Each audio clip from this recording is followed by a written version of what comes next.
சூரிய வெளிச்சத்துக்கு போனால் எனக்கு அலர்ஜி வருது, இதுக்கு என்ன பண்ணுறது அப்படின்னு கேட்டால் வைத்தியம் சொல்லுவாங்க, சூரிய வெளிச்சத்துக்கே போகாதே அப்படிம்பாங்க. அது வைத்தியம் இல்லை. சூரிய வெளிச்சத்துக்கு போனால் ஏன் அலர்ஜி ஆகுதுன்னு கேட்டால், இங்கே பாருங்கள், இப்போது நான் ஒரு 50 கேள்விக்கு மொத்தமாக பதில் சொல்ல போகிறேன். பஸ்ஸில் போனால் ஏன் வாந்தி வருது, கரப்பாம்பூச்சி பார்த்தா ஏன் பயம் வருது. சில பேர் சொல்லுவாங்க, சிங்கத்தை பார்த்தா கூட பயப்பட மாட்டேன், கரப்பாம்பூச்சி பார்த்தா மட்டும் ஏன் தான் பயம் வருதோ தெரியலையே அப்படிம்பாங்க. பஸ்ஸில் போனால் வாந்தி வருது, சூரிய வெளிச்சத்து போனால் அது வருது, எனக்கு பால் சாப்பிட்டா மட்டும் பேதி ஆயிரும். இப்படி சில பேர் வித்தியாசமான அலர்ஜின்னு சொல்லுவாங்க. அதுக்கு இப்படி 500 அலர்ஜி இருக்குது. நான் தனித்தனியாக சொல்ல விரும்பலை, எல்லாத்துக்கும் மொத்தமாக சொல்கிறேன். அலர்ஜி அப்படின்னா அது உடம்பு சம்மந்தப்பட்ட வியாதி இல்லைங்க.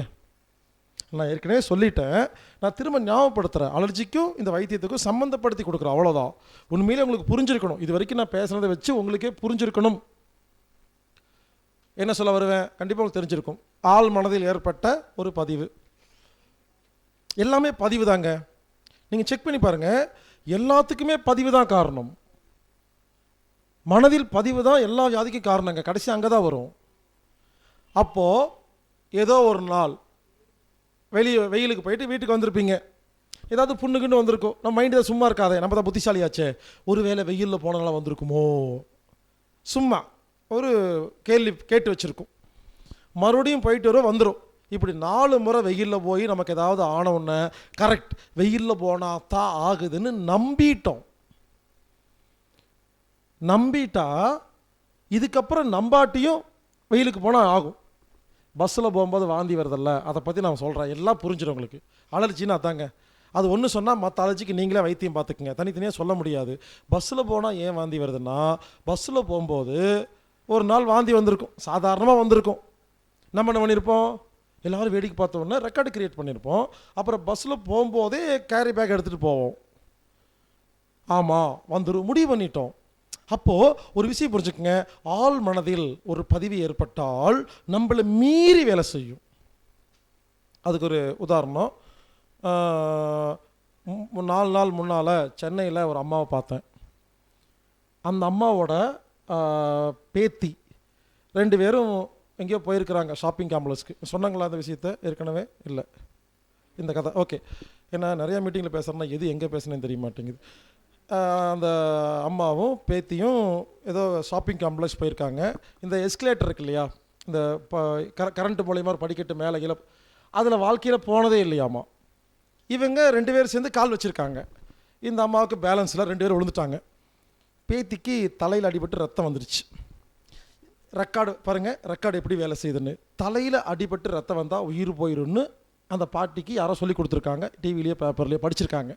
பார்த்த உடனே என் பேத்தி செத்து போயிட்டா முடிவு பண்ணிட்டாங்க, மயக்கம் போட்டாங்க. எந்திரிச்சு ஹாஸ்பிட்டல் எந்திரிச்சு பேத்தி செத்து போச்சலான்னு கேட்குறாங்க. எல்லோரும் சொல்கிறாங்க இல்லைன்னு கூட்டி வந்து காட்டுறாங்க. காட்டினாலும் நம்ப மாட்டேங்கிறாங்க, செத்து போயிட்டா அப்படிங்கிறாங்க. பாருங்கள் ரெக்கார்டுங்கிறது எப்படி வேலை செய்யுது பாருங்கள். அந்த ஆள் மனசுக்கு பேத்தி உயிரோடு இல்லைன்னு நம்பின உடனே பேத்தி வந்து நின்னாலும் இல்லைங்கிறாங்களாமா. இது யாரோ சொல்கிறாங்களாமா.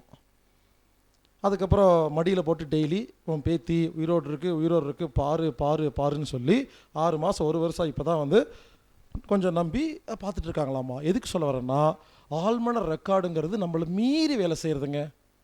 அது அப்படி நடந்துக்கும். மறுபடியும் அங்கே தாங்க வரேன், புரிஞ்சுக்குங்க. நான் பேசுகிற எல்லாத்துக்குள்ளேயும் ஒன்று தான் இருக்குது, மனம். ஓஷோ அதனால தான் ரொம்ப தெளிவாக எழுதியிருக்கார் ஒரு புக்கு. அந்த புக்கை தயவு செய்து ஒரு முறை எல்லாம் படித்தே ஆகணுங்க, ஆரோக்கியம் வேணுங்கிறவங்கெல்லாம்.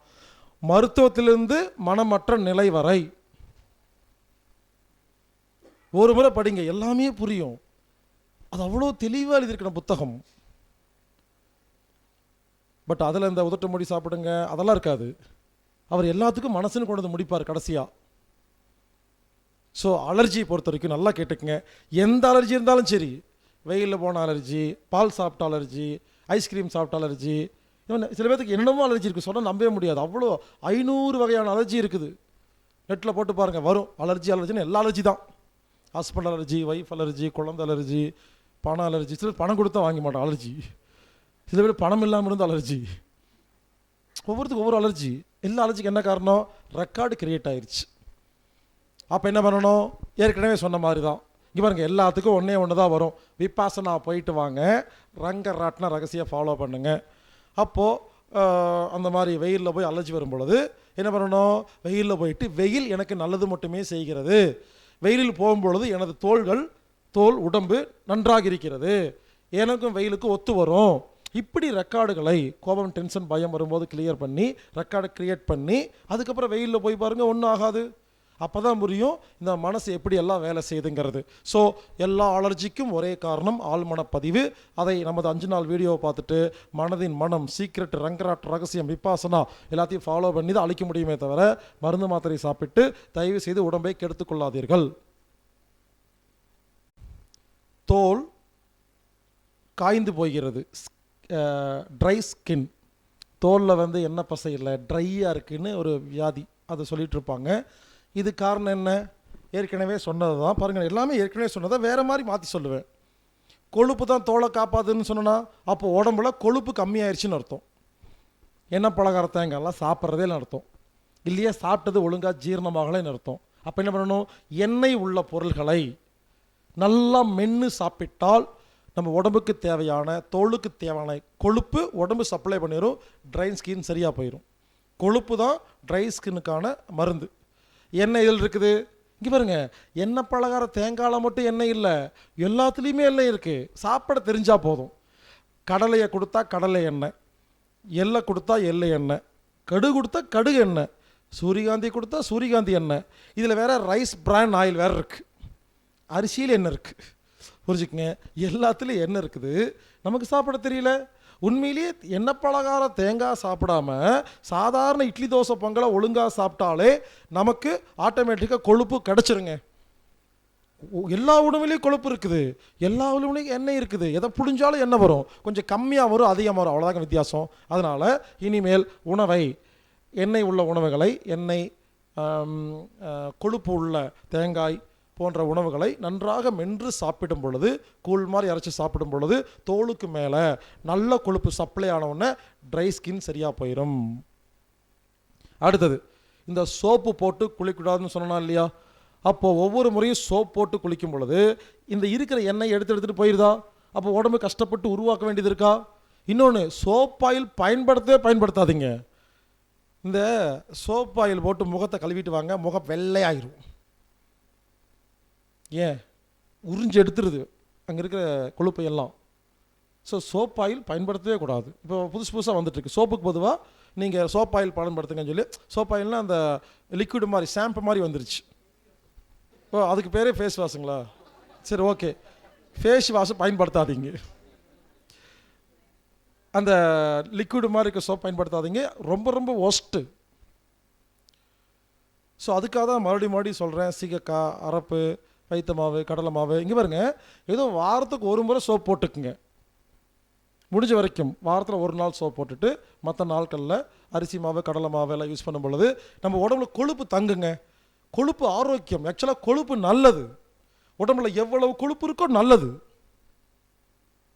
நல்ல கொழுப்பு நல்லது, கெட்ட கொழுப்பு கெட்டது. ஸோ ட்ரை ஸ்கின்னுக்கு நல்ல கொழுப்பை நல்லாக மென்று சாப்பிடும் பொழுது ட்ரை ஸ்கின் ஆட்டோமேட்டிக்காக ஆயில் ஸ்கின்னாக மாறும். அதுக்கு எதையும் வாங்கி பூச வேண்டிய அவசியமெல்லாம் இல்லை. தோல் வியாதிகளுக்கு நான் க்ரீம் யூஸ் பண்ணுறேன், லோஷன் யூஸ் பண்ணுறேன், ஆனால் மறுபடியும் எனக்கு ஸ்கின் டிசீஸ் வந்துகிட்டே இருக்குது, ஏன் அப்படின்னு ஒரு கேள்வி. அதாவது ஸ்கின் டிசீஸுக்கு லோஷன் பயன்படுத்தினீங்கன்னா லோஷன் என்ன பண்ணுது? சரி பண்ணலை, டெம்பரவரியாக நிறுத்தி வைக்குது.